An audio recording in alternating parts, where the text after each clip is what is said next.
कृषि कानूनों की वापसी की मांग करते हुए मंगलवार को बीजेपी सांसद और फिल्म अभिनेत्री कंगना रनौत ने 2021 में सरकार द्वारा वापस लिए जा चुके तीनों कृषि कानूनों को किसानों के लिए फायदेमंद बताया। उन्हें फिर से लागू करने की मांग भी कर दी, लेकिन 24 घंटे भी नहीं बीते कि कंगना को यू टर्न लेना पड़ा। उन्होंने अपने बयान के विपरीत महीने भर में पार्टी के दबाव में एक नहीं दो बार माफी मांग ली है। दरअसल उनके कृषि कानूनों से जुड़े बयान से बीजेपी ने किनारा कर लिया है। भाजपा प्रवक्ता गौरव भाटिया ने तो बाकायदा वीडियो जारी करके कहा कि सोशल मीडिया प्लेटफॉर्म पर बीजेपी सांसद कंगना रनौत का केंद्र सरकार पर द्वारा वापस दिए गए कृषि बिलों पर बयान वायरल हो रहा है। मैं ये स्पष्ट करना चाहता हूं कि ये बयान उनका निजी बयान है।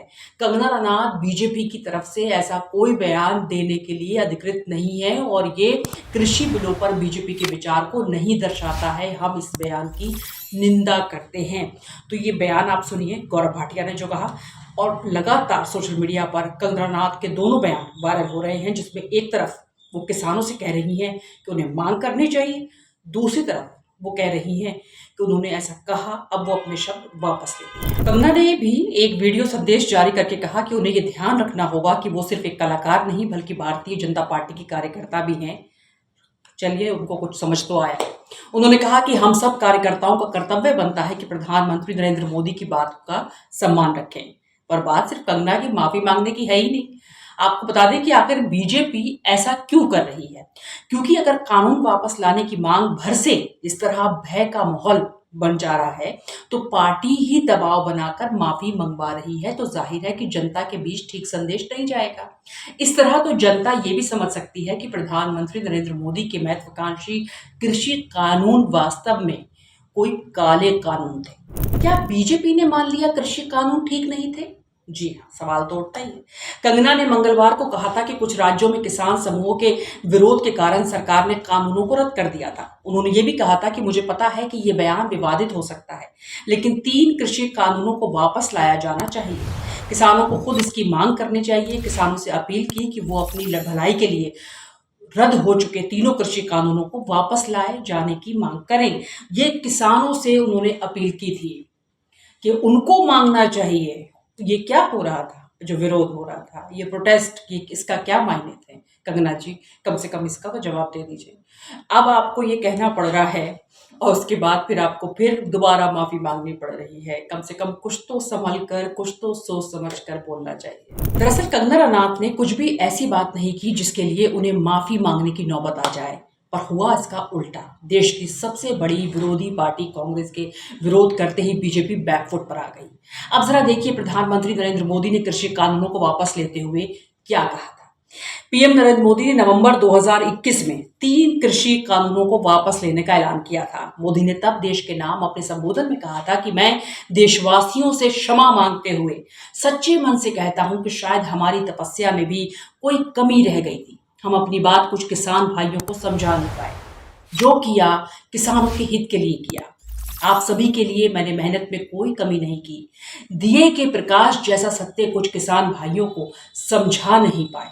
और सबसे महत्वपूर्ण बात जो पीएम मोदी ने कहा कि वो ये कि हमारी सरकार देश के हित में, किसानों के हित में, कृषि के हित में, किसानों के प्रति पूर्ण समर्पण भाव से ये कानून लेकर आई थी। अब यदि इसी मनोभाव को समझते हुए कंगना कृषि कानूनों को फिर से लाने की मांग रख रही थी, तो वो गुनाह हो गया। जी, उसी की तो बात कंगना कर रही थी, जिसका पूरे बीजेपी में ऐसा लगा जैसे हड़कंप समझ गया हो कंगना के बयान के बाद। बात तो वही थी, लेकिन अंदाज कुछ अलग था। पीएम ने कहा था कि किसानों की हालात सुधरें, इसके लिए 3 कृषि कानून लाए गए थे। मकसद था कि किसानों को और ताकत मिले, उनको अपनी उपज बेचने का ज्यादा से ज्यादा विकल्प मिले। पहले भी कई सरकारों ने इस पर मंथन किया, इस बार भी संसद में चर्चा हुई, मंथन हुआ, ये कानून लाए गए। देश के कोने कोने अनेक किसान संगठनों ने इसका स्वागत किया, समर्थन किया। और जाहिर है प्रधानमंत्री नरेंद्र मोदी का बयान पढ़कर ऐसा ही लगता है कि कृषि कानूनों को उन्होंने वापस लेते हुए किसानों के एक हिस्से की भावनाओं का सम्मान किया था। अन्यथा कृषि कानूनों में कोई ऐसी कमी नहीं थी जिसके चलते उन कानूनों का वापस लिया जाता। पर कंगना की सिर्फ इतनी सी बात कि किसानों को खुद कृषि कानूनों को लागू कराने के लिए आगे आना चाहिए, ये बीजेपी इतनी विचलित हो गई कि उसे अपनी ही सांसद की कही बातों की निंदा करनी पड़ी। मजबूरी। सब कुछ करना पड़ता है। और गौरव भाटिया ने जिस तरीके से सोशल मीडिया प्लेटफॉर्म पर ये बयान चल रहा है, आप लोग ज़रूर देखिएगा। और हम आपको लगातार हमने दिखा भी दिया है कि जिस तरह से निंदा की है कंगना रनावत के बयान की। कंगना को 24 घंटे में उन्हें अपने बयान से पलटना पड़ा है, माफ़ी मांगनी पड़ी है और ये उन्हें बताया है कि उनकी जगह कहाँ है। और ये बात शायद बहुत पहले से बीजेपी उनको बता रही थी। हरियाणा चुनाव के लिहाज से बीजेपी के लिए नुकसानदायक था कंगना का बयान।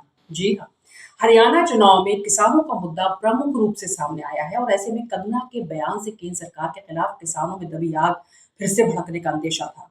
कंगना के बयान पर बीजेपी ने जिस सफाई और दो टूक ढंग से बताया है, बयान दिया है और जारी किया है, उससे साफ था कि बीजेपी को ये अंदेशा साफ था कि कहीं न कहीं हरियाणा में नुकसान ना हो जाए। बीजेपी को ये भी अंदेशा रहा होगा कि कंगना के बयान पर किसान संगठन फिर से दिल्ली कूच का आह्वान कर सकते थे।